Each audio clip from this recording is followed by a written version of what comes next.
반갑습니다. 네. 아이고, 목사님 반갑습니다. 우리 대강교회 김양은 전도사님, 교회를 찾을 때마다 늘 온화하게 사역자의 자세를 지켜주신 우리 김양은 전도사님 만나서 너무 반갑습니다. 네, 감사합니다. 아우, 전도사님, 대강교회에 얼마나 심호하셨죠? 29년째입니다.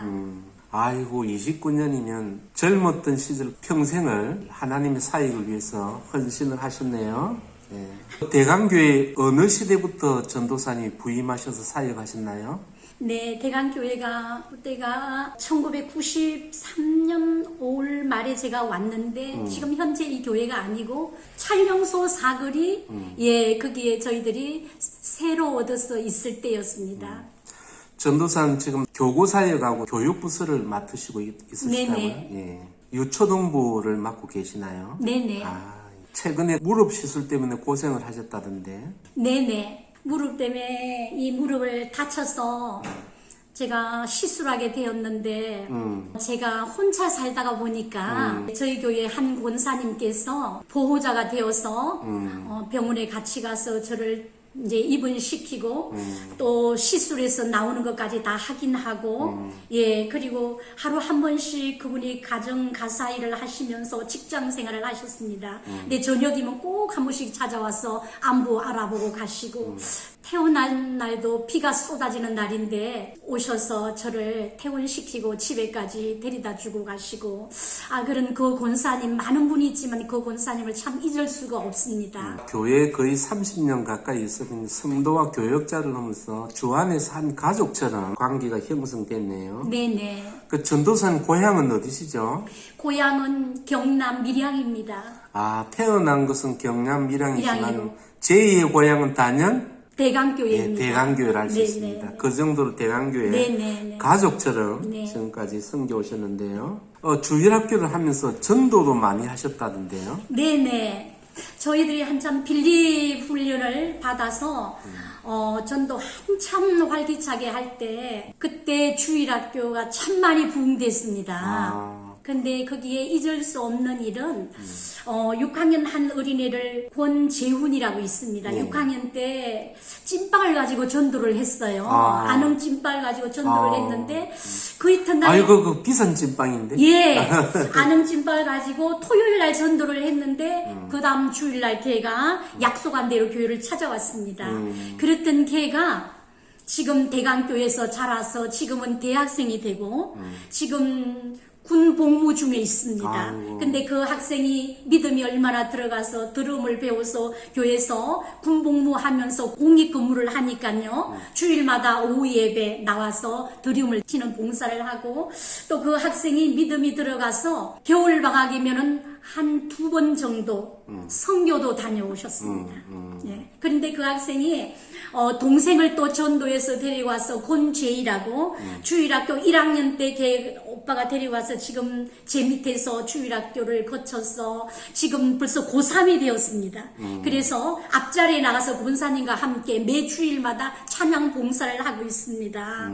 그 많은 어린이가 있지만 그 두 어린이를 잊을 수가 없습니다. 말 그대로 빌립 전도가 이루어지셨네요. 네네. 아이고, 안흥찐빵의 전도 너무나도 큰 결과 하나님이 기뻐하시는 사역이 되었네요. 네. 전도가 전도사님 상당히 힘들고 부담스럽지만 그 정도로 기쁨도 큰 거죠. 네네. 오늘 한국교회가 코로나 끝나면 전도 더 열심히 해야 되겠습니다. 네. 그리고 거의 30년 동안 함께 동역하신 우리 김진수 담임 목사님, 옆에서 보시기에 어떤 분입니까? 저희 목사님은 고향이 충청도이면서 흔히 충청도를 양반이라 그러지요. 그대로 양반이십니다. 저희 목사님은 양반이시고 교육자들이 실수를 좀처럼 그 실수를 드러내지 않고 책망하지 않고 너희들이 알아서 해라. 왜 전도 안 하고 노느냐, 왜 신방하고 안 하고 노느냐, 전혀 간섭을 상관을 안 하십니다. 너희들이 하나님 앞에 너희들이 알아서 해라. 그래서 오시는 교육자들마다 너무 편안하게 사역하고 가신다고 저에게 말씀하셨습니다. 그리고 목사님이 이제 이렇게 충청도 양반으로 점잖하다 보니까 자식이 아버지를 닮듯이 장로님들도 성도들도 목사님을 다 닮아 장로님들도 너무나 온화하시고 점잖하시고 아주 양반이십니다. 그리고 성도들도 부담대하기에 부담스러운 분이 없이 한결같이 양반이셔요. 목사님의 그 목회 스타일이 그대로 전체 교회에 이어지는 거 아니에요? 네네. 그래서 대강교회는 한마디로 양반 교회라고 할 수 맞습니다. 있겠네요. 네. 부교육자의 인권을 존중하고 네네. 사역을 적극적으로 최대한 네네. 발휘할 수 있도록 네네. 묵묵히 도와주시는 네네. 이런 네네. 목사님인데요. 네네. 그래서 목사님이 그 비난도 안 하지만 또 칭찬도 안 하신다는데. 네. 저희 목사님은 제가 29년 동안 전도사 참 잘했어 하는 소리는 한 번도 못 들어봤습니다. 그런데 수고했다고는 반드시 말씀을 하셔요. 그래서 한날 저의 목사님, 부목사님 두 분과 저와 3명이 앉아 있을 때 어떤 목사님이 목사님 지금까지 몇 년이 있으면서 칭찬하는 거 한번 들어봤어? 한 목사님이 아닙니다. 한 번도 안 들어봤습니다. 그러니까 오래 있었던 김양문 전도사는 칭찬 들어보셨습니까? 저 역시 생각해보니까 한 번도 칭찬은 들어본 적이 없어요. 그런데 수고했다 라는 말은 들어봤습니다. 그런데 결국은 저의 그 부교육자들이 결론을 내리기를 참 이것이 또 존경스러운 부분이다. 원래 충청도 양반 자기 감정을 잘 드러내시지 않는 스타일인 것 같아요. 그러나 그 마음 내면에는 따뜻하고 거룩한 어떤 인간 존중의 모습이 있는 것 같습니다.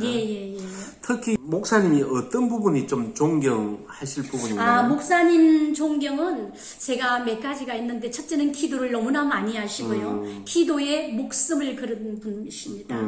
옛날에는 자연보호법이 없을 때는 삼각산 기도원 초저녁에 올라가서 밤새도록 기도하시고 새벽에 내려와서 새벽기도 인도하시고 그러셨는데 지금은 삼각산을 갈 수가 없지요. 3시 정도 되면 일어나셔서 교회 가서 기도하시는데 어느 날 제가 일찍 와서 기도를 이렇게 하는데 목사님 혼자 강단에서 막 손뼉을 치면서 한 30분 동안 찬양 부르는 모습을 제가 봤어요.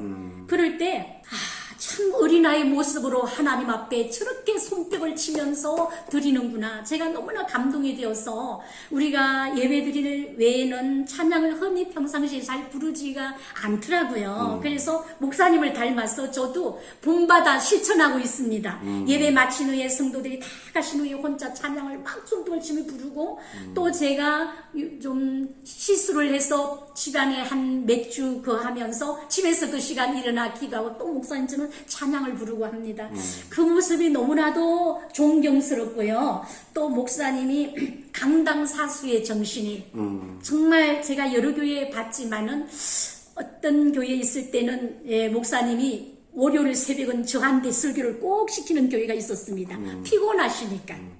그런데 우리 목사님은 부교육자들이 우리가 좀 훈련을 받아야 되는데 목사님이 우리한테 설교할 기회를 안 주시니 좀 아쉽다 할 정도로 목사님이 토요일 날 장례식에 일어나서 멀리 지방에 다녀오셔서 밤 2, 3시 오셔도 새벽 기도를 인도하십니다. 그리고 하루에 예배를 4번 있잖아요. 목사님이 다 하시는데 서실 때마다 열정이 넘쳐요. 네. 그래서 목사님이 어디에 부제시나 부흥회 갈 때나 일을 부흥회 초청 갈 때나 부목사님이 하시지 목사님이 철저한 그 강당 사수의 정신이 저는 또 존경스럽고 하늘나라 가면 상급이 많지 않을까 그렇게 싶고 목사님 마지막으로 제가 잊을 수 없는 게 하나 있습니다. 제가 2000년도에 교통사고를 나서 머리를 이렇게 다쳤어요. 그래서 너무 두통이 심해서 경희대를 다니면서 1년간 약을 먹었습니다.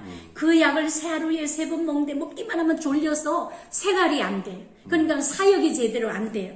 아침에 새벽에 나와 기도해도 졸다가 가고 너무 성도들 앞에 덕이 안 된다 싶어서 제가 사모님을 찾아가서 사모님 제가 성도들 앞에 너무 약을 먹으면 교통사고 약을 먹으면 이렇게 졸리니 사역을 제가 덕이 되어 못하겠습니다. 사모님 제가 사직을 내고 좀 건강을 회복할 때까지 쉬어야 되겠습니다. 그랬더니 사모님도 평소에 양반이세요. 강원도 양반이세요. 사모님도 교육자에게 전혀 간섭을 목사님처럼 안 하십니다. 너무 인자하시고 우리 교육자들한테 너무 잘해주시지요. 어떤 교회는 예. 목사님은 참 좋은데 사모님이 그렇게 그런데- 괴롭히는 교회도 있는데 목사님, 사모님이 다 양반 스타일 예, 이렇게. 지금 현재 우리 오광열 부목사님은 사모님을 엄청 좋아하십니다.